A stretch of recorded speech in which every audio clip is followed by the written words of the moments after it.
Doing nothing is what makes money. The lesser you look, the better you're gonna do. Let it play. Here is an uncomfortable truth. Here is the paradox. Distract yourself. Your emotions are also in a roller coaster.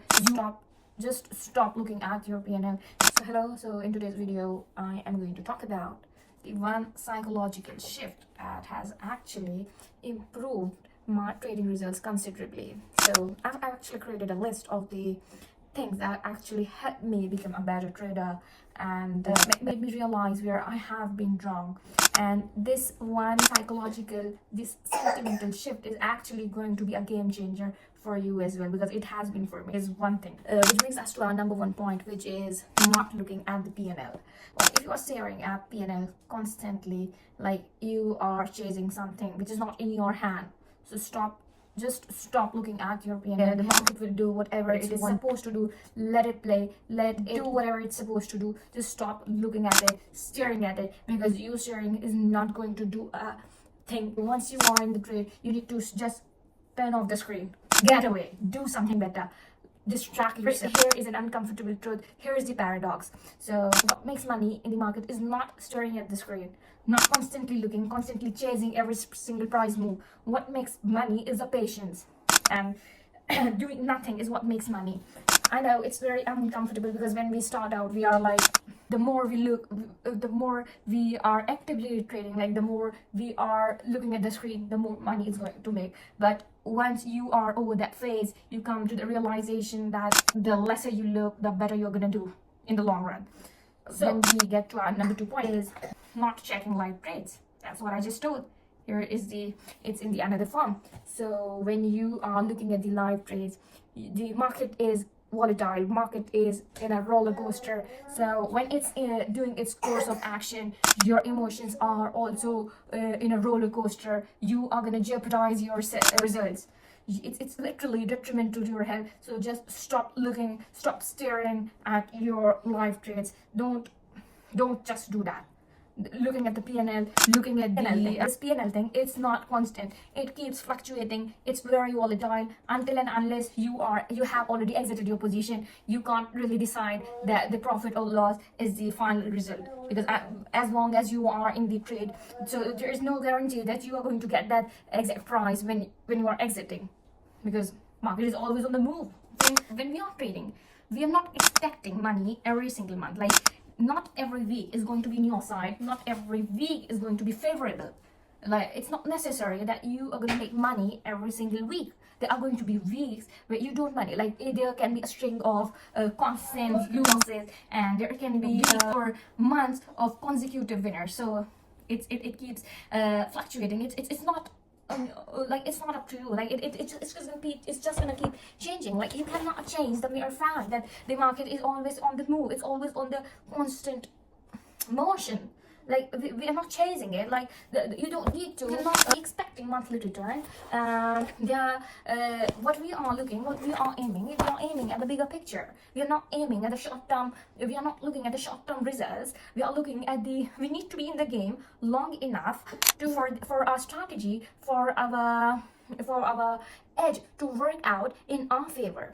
Like, next thing, trusting the process. Like, you need to have trust in your system.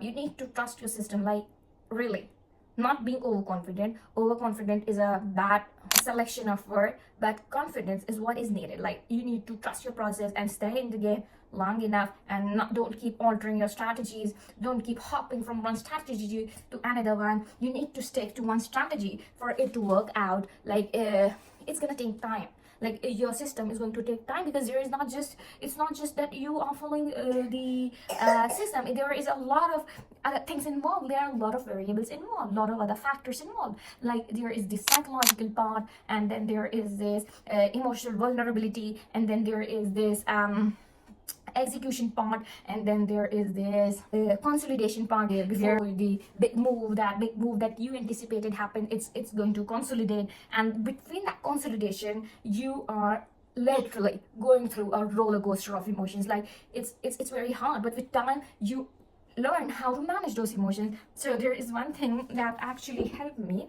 and a lot of traders swear by it, which is journaling your emotion. By journaling emotions, I do not imply that you just write down your emotions once a week, but I mean you are going to track every bit of your emotion. Like if you feel that like there is any randomness, like you need to be tracking every bit of emotion. You can point out that it's some related to marketing, like there can be thoughts, or there could be like any sort of second guessing which comes to your mind when you are just sitting randomly and you are thinking about your past traits, and you feel like that if I had done something differently, then this would have happened. Just write it down so that it doesn't get into the so I'm angry right now because of my past few traits, so I'm thinking I'm afraid that this might turn into revenge trait, and then you write the intensity of those emotions as well. Like you feel like this emotion can actually lead to a disaster, like this is going to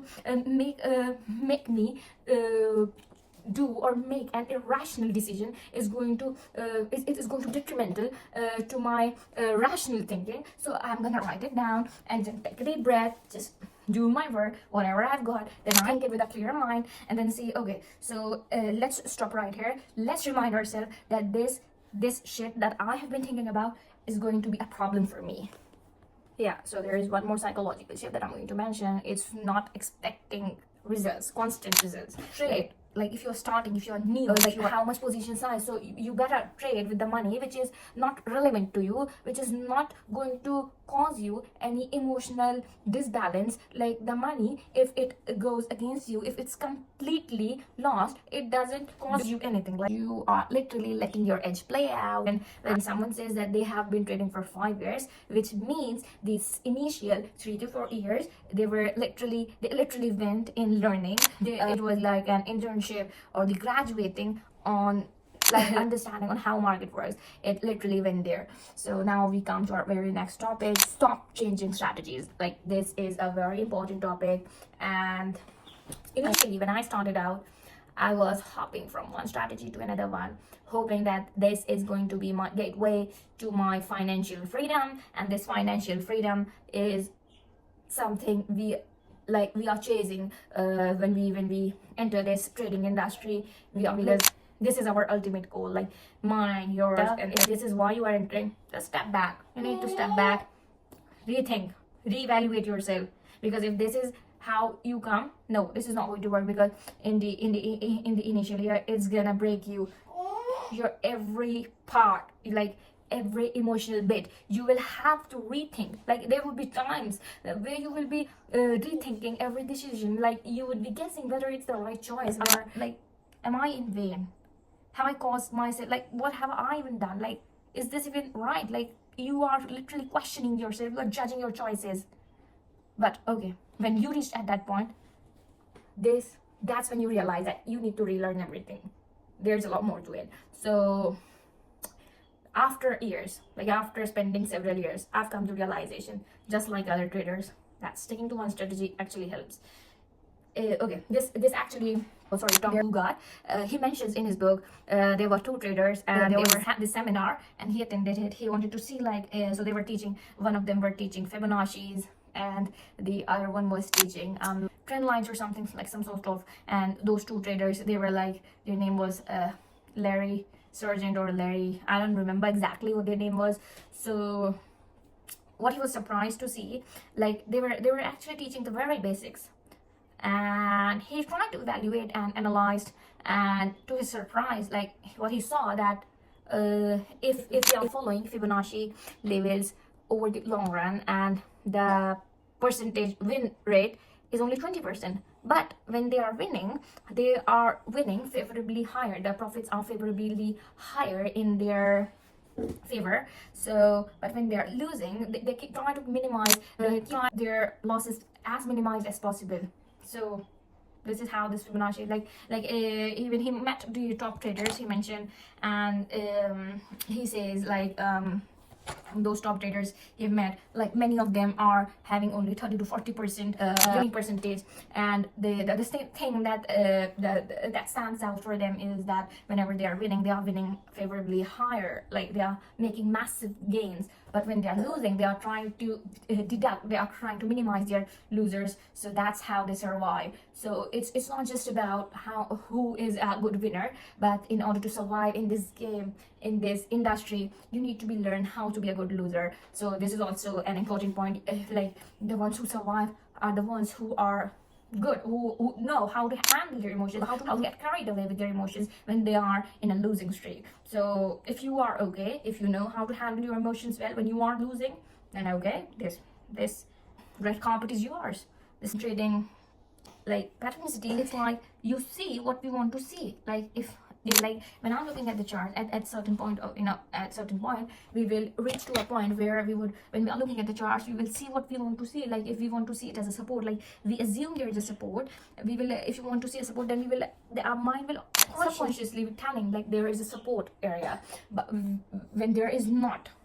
And this patternicity thing emerges when you are constantly glued to your screen more than necessary, not to stick to the screen more than necessary, trading only valid setups. Like there is going to be a barrage of setups, there is going to be a load of setups, but it's for you to decide. Like you need to choose those which are highly favorable, like they are more probabilistic, the variables are more in your side. So when you are, okay, so that's it for today's video. Hope you're enjoying my content.